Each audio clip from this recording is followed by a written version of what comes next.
Thank you once again for allowing me to continue this discussion on the previous episode. It was entitled Net Resilience. So, for lack of a better term, not being too creative here, but in the production of this episode, we'll just call this Net Resilience Part 2. So, as I said earlier, I'm trying to describe and outline verbally the net process model for life, which again is drawn from the book itself, Resilience, the Beauty of Presence, Process Models for Life.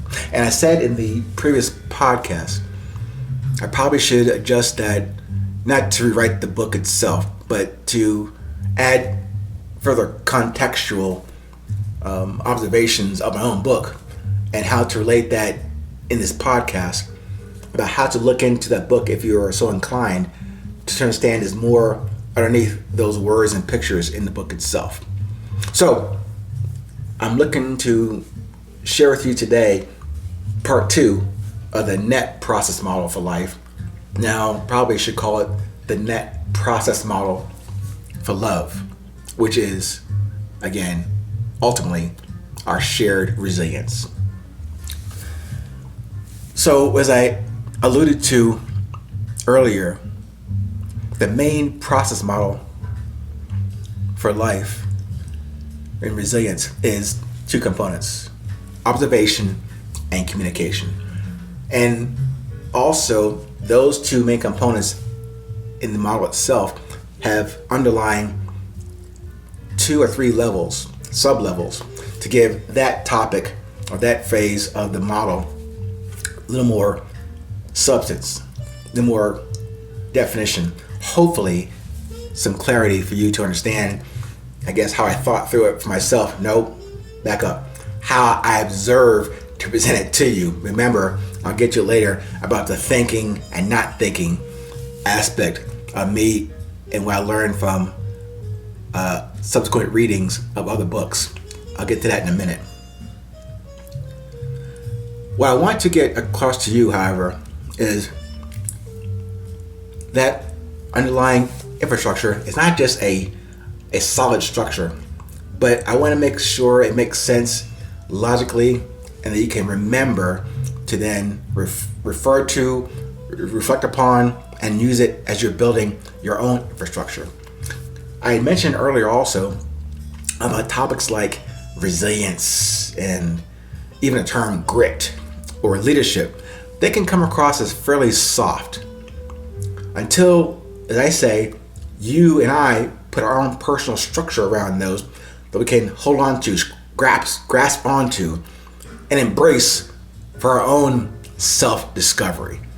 Now it's been imposed on us from outside of us, taking the time to refine and agree on these definitions that we have experienced or have received as experiences and can then apply and share with those you will encounter on your journey.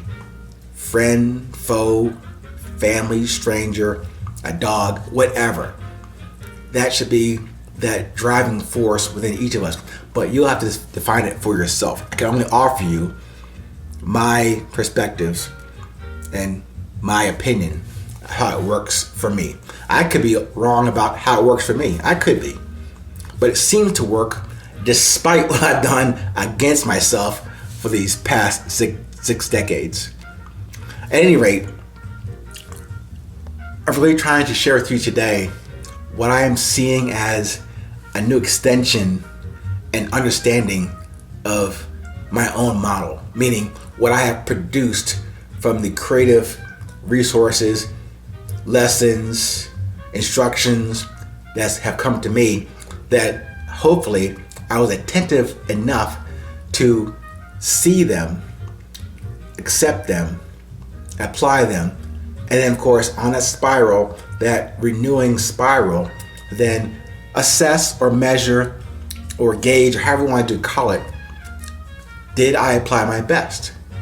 Did I do my best?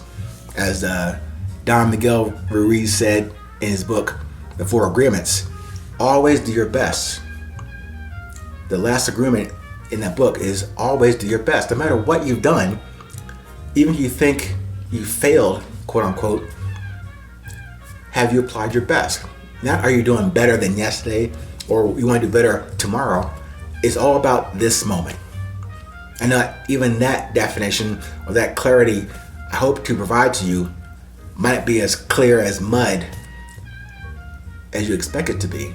But that's the best I can do from my observations and what I feel and have sensed on this journey, my personal journey, that I'm now sharing with you from civilian side, from military combat side, from the corporate side, from federal service side, to personal relationship side. That is the best I can do for you. And even before that, that's the best I can do for myself. Not selfishly, but self-firstly. So as I go through this and share with you this new extension of understanding my own model, my own book, my own podcast episodes, it always comes back to that book I mentioned to you earlier about the thinking and non-thinking, or the thinking and unthinking part. That book called The 3 Magic Words from Mr. U.S. Anderson.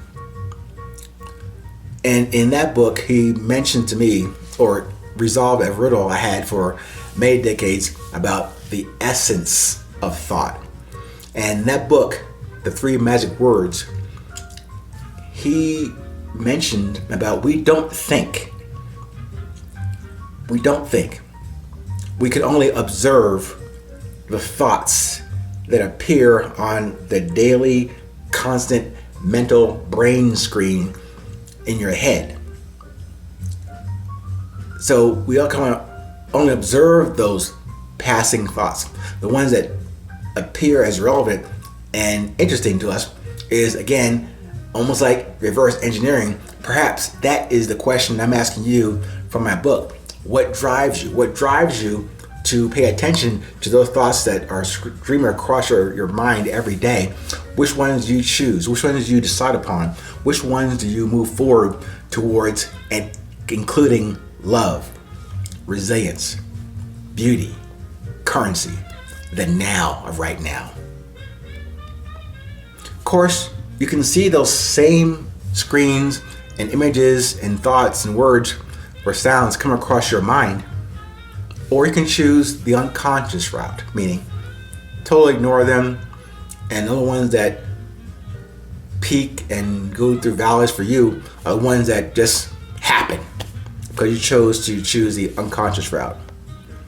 So that net resilience model I'm asking you to consider in developing for yourself is to observe, to decide, to choose, and then to communicate the decision and your choice on that thought, and love the consequence, and love it as you move forward to observe again. I really hope that it helps you. I hope it doesn't confuse you. My intention is to relate to you what I have observed and am communicating now as we're doing this. Thank you once again. Stay present. Stay current. Remember, I'm only here to change your perspective on this present moment because it's always 8:20.